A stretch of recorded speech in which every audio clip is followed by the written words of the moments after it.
Hi everybody, this is Maya Good and I'm here with a really quick book review. I actually listened to this book on Audible and it is Miss Peregrine's Home for Peculiar Children by Ransom. Now, I picked up this book a while ago when I was just trying to get rid of Audible credits because I was going to put my account on hiatus for a little bit. But I hadn't looked at it really. I just knew it was really popular and it was like middle grade children's YA. I wasn't sure exactly.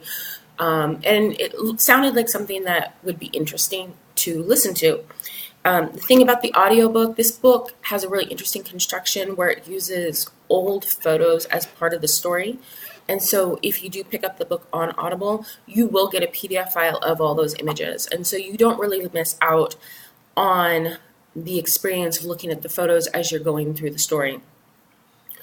I hadn't read it though, because I've been getting through some other books, and I tend to save middle grade YA for those times when everything I'm reading is a slog. And so Joan Didion caused me to listen to this book because Year of Magical Thinking. I haven't read nonfiction in a while, and I'm out of practice, and that book is taking me a bit. So the thing about children's literature for me is I love children's literature. I used to actually collect fairy tales, and when I was a child, I read profusely. I read a lot. We didn't really have YA, but we had children's literature, we had middle grade literature, and then you jump to adult. And my mom, the woman who raised me, is significantly older. Like, she was born in, I think, 34, and her family, typical, poor, rural, quit school at 8th grade, read your entire life type people. And so she read a lot. I was surrounded by books. And so once I got to middle grade, I just made the leap to adult fiction. But what was interesting is a lot of books that I was reading and that would be considered adult or too difficult for children were actually children's books when she was a kid. So she read like Alice in Wonderland in 3rd grade. Have you tried to read Alice in Wonderland? Like, not the movie, not like the revisions. Alice in Wonderland is actually a pretty complex book. And it's beautiful, and it's got lots of depth and lots of imagery, and the emotions are really strong. And if you can read it as a child and just enjoy the story, but you can read it as an adult and see something much deeper in there. And being exposed to those types of children's stories really, really early definitely makes it so that I am not of the belief that children's literature has to be less than.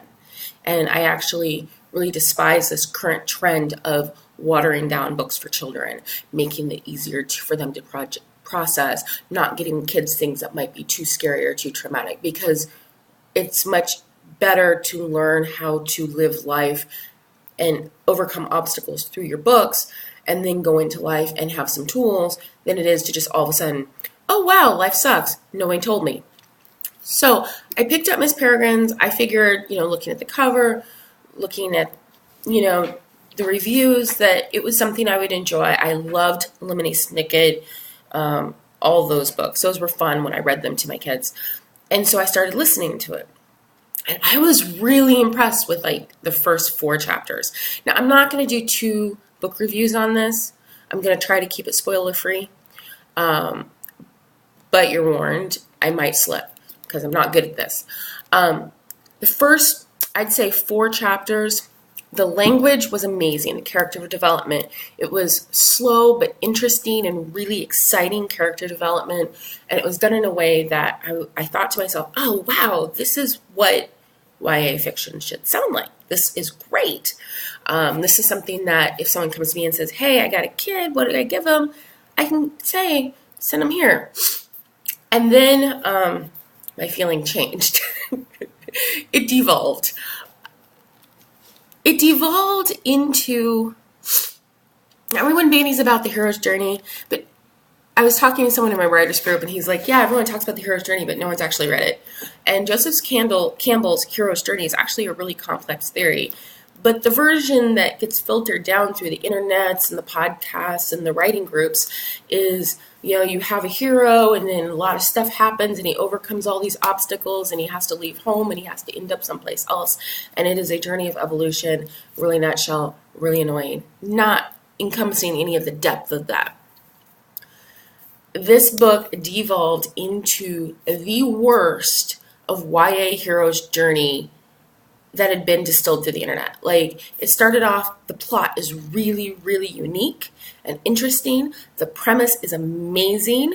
The language in the first quarter of the book was so well done that when all of a sudden the plot devolved into this, something's just going to happen to him again, and something's just going to happen to him again, and oh look, there he is, something happens to him again, and eventually he's going to have to make a big decision, I was ready to bang my head against the wall. And what I noticed is, as the plot started devolving, the language got less interesting, which was equally frustrating. And then all of a sudden, every once in a while, there would be a section that was fascinating. One of the things that I really loved about this book is that, most YA books that I've looked at, the children aren't involved. I remember reading Genius Squad. The kid has to go away to a school. Harry Potter, he goes away to a school. A lot of books, Bag of Bones, Mom Dies. Like, you got dead moms and dead dads everywhere in YA. You have to in order to allow your kid to go on a journey, right? Because otherwise the parents be home by night. And one of the things I really liked about this is that the dad was present and he was doing all the things that parents do. That is the reason why you have to get the parents out of the book. Like, he was trying to tell them to be home and, stuff. And I thought that was so fascinating. And then it would just veer off into just mundane, not interesting letdown. So every time this book got me, every time this book started to reel me in, it would let me go. And at one point, I was so frustrated with the narrator. The narrator started off like this open-minded, interesting child. Yes, he comes from money, but he's gone through some shit. And in the first quarter of the book, he wasn't whiny. And then he started getting whiny. And I actually, I went on Facebook and I was like, when you're reading a book and you want to ground the child and you want to take the parents to a bar and drink wine and hug them, maybe you're too old to be reading YA. But you know what? The truth is, maybe you're too old to be reading bad YA. And I'm going to say it. And this is horrible for me to say. This book had a ton of potential. And I don't know what happened. Because this writer is so skilled with language that for him to be completely let down by his plot developmentally, it was just heartbreaking, because this could have very easily been a series of unfortunate events, on that level. It could have been this generation's Alice in Wonderland very, very easily, because it was that, the premise was that unique. It definitely could have done it. The ending, again, disappointing, obvious setup for the next book, frustrating. I will not be reading the next book. This is why I don't read series. I have a thing about completing stuff, and I also have a thing about getting stuck with characters I can't stand. And so I don't read a lot of series, and this one I'm just going to have to bite the bullet and just not continue, and just say to myself, it's okay, it's incomplete. It's okay for it to be incomplete. Live in the moment, because this book cannot suck up any more of your time. No matter how much of a slog Joan Didion is being, it was not worth this letdown.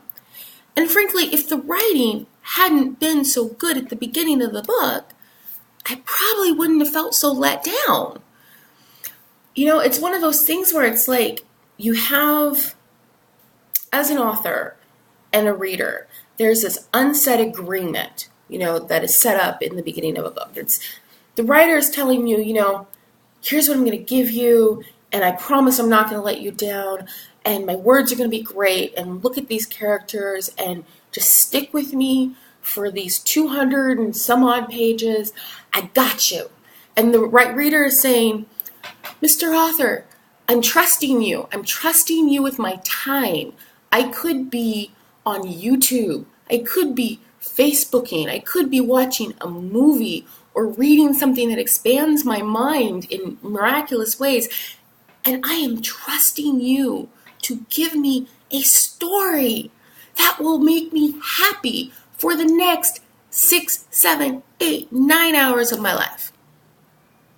And so when an author starts off with all these amazing promises, he promises you great language and wonderful, slow but exciting and reeling you in character development and a premise that is amazing. And then he's like, oh, and here's the rest of the book. That frustrates me. So who do I think this book is for? I actually would not recommend this for YA, just because I think YA readers, I think that they're too mature for this book. I don't think people give teenagers enough credit. I do think late elementary age would enjoy this book. Would I give this book to my own children if they were late elementary age? If I had a child who was a heavy reader, I wouldn't. I would want to give them something that, unless they picked it out. I mean, if they picked it out, whatever. I'm not one of those parents. Like, when I was a parent, I was just like, if you are old enough to pick it out, and if you can read these words and make them make sense, then you're old enough for the book. But I guess my point is, if you're picking books for a child who is a voracious reader, I like the idea of picking books that are one step ahead of where they're at and expect them to think. And when they finish the book, they feel like, oh, their mind's been exploded. And I don't think this book is going to give them that experience. But if you have a child who doesn't like to read, who you're trying to get them into reading, this might work because the character development is really well done, but it's done in a way that doesn't make a kid put it down. And because the plot is so simplified, like the very reasons why I can't stand it, I think it would work for a struggling reader because there's not too many strings and balls in the hair, while at the same time it's not boring. So that is my review for Miss Peregrine's School for Peculiar Children. I really don't want to give it a number, but I'm going to say, if I'm talking Goodreads stars, if I could give it between 2 and 3, that's where I would put this.